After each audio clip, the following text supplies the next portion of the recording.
ओम शांति। आज की डेट है 14 मई 2024। मुरली के 5 मुख्य पॉइंट्स हैं जिसे दिन भर मनन चिंतन करना है। तो आइए सुनते हैं बाबा के मधुर महावाक्य।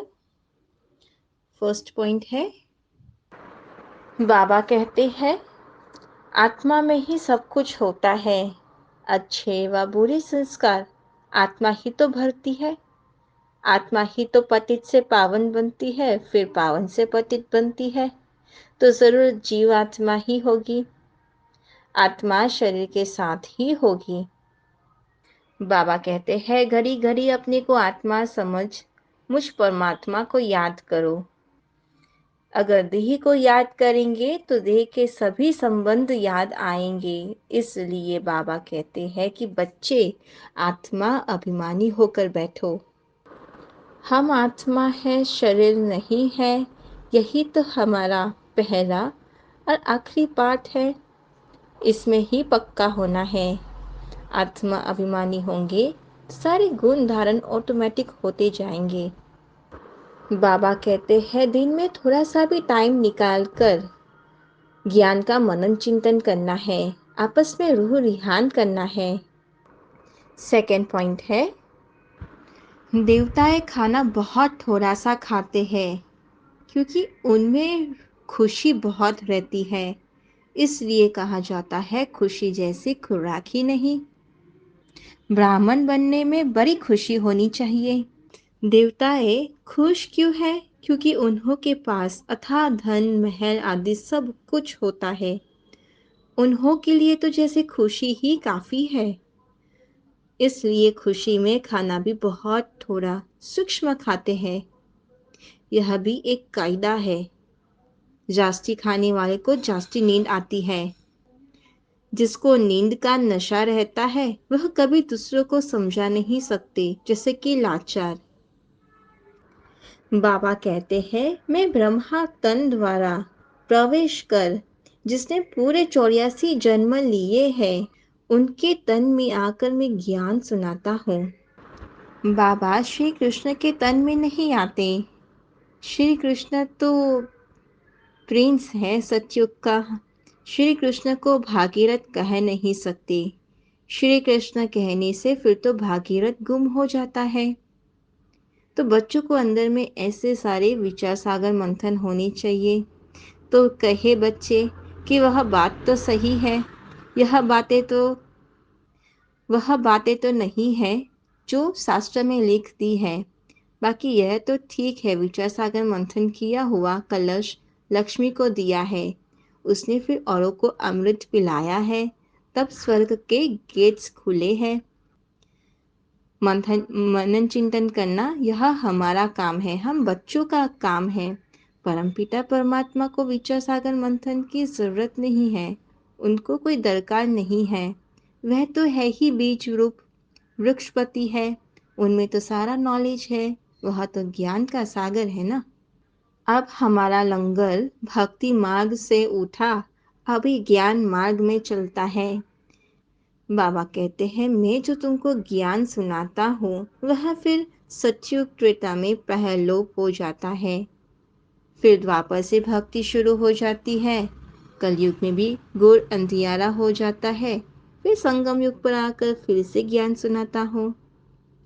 थर्ड पॉइंट है, शिव बाबा आकर कब्रिस्तान से परिस्तान बनाते हैं।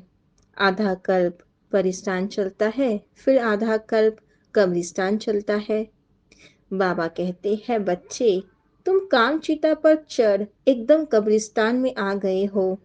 अभी सबको कब्र दाखिल होना है। इस पतित राज्य का विनाश तो जरूर होना है, फिर यही धरनी चेंज हो जाएगी, अर्थात आयरन एजेड से गोल्डन एजेड दुनिया बन जाएगी। फिर 2 कला कम होगी। जब हमारे में 2 कला कम होती है तब वायुमंडल में तत्व में भी कला कम होती जाती है, फिर उपद्रव मचाते हैं। अभी बाबा आकर हमें हीरे जैसा बनाते हैं, हमारी आत्मा की शक्ति को बढ़ाते हैं, चमकाते हैं।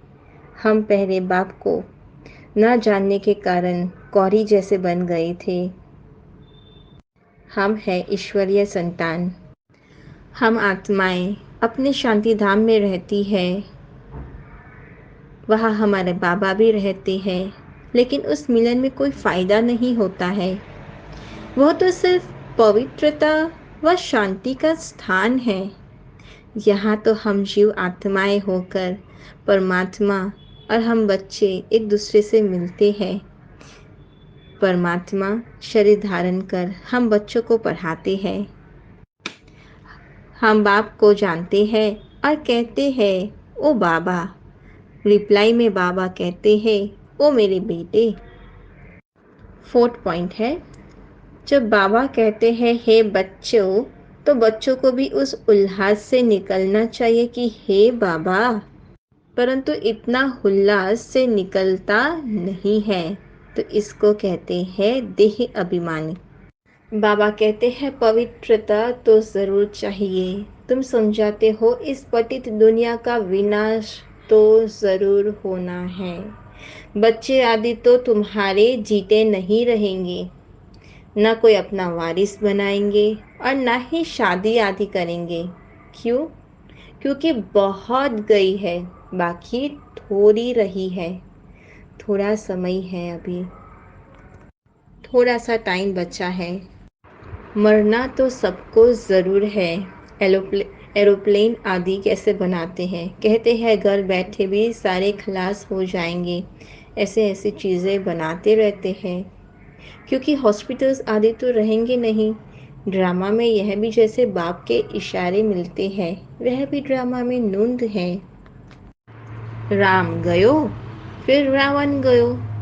जो योग में रहता है उसकी आयु बढ़ेगी।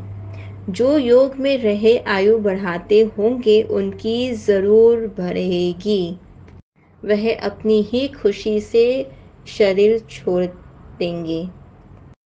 पाप कटने की युक्ति तो बाप ही बतलाते हैं कि मामे कम याद करो, और कोई को याद नहीं करना है।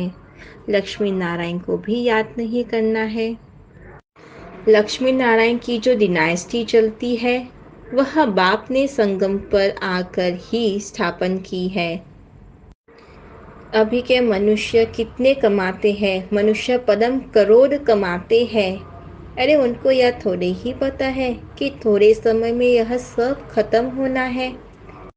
फिफ्थ पॉइंट है, जैसे वह सितारे रात में प्रकट होते हैं, ऐसे आप रूहानी ज्ञान सितारे, चमकते हुए सितारे भी ब्रह्मा की रात में प्रकट होते हो। कहते हैं ना कि ब्रह्मा की रात और ब्रह्मा का दिन।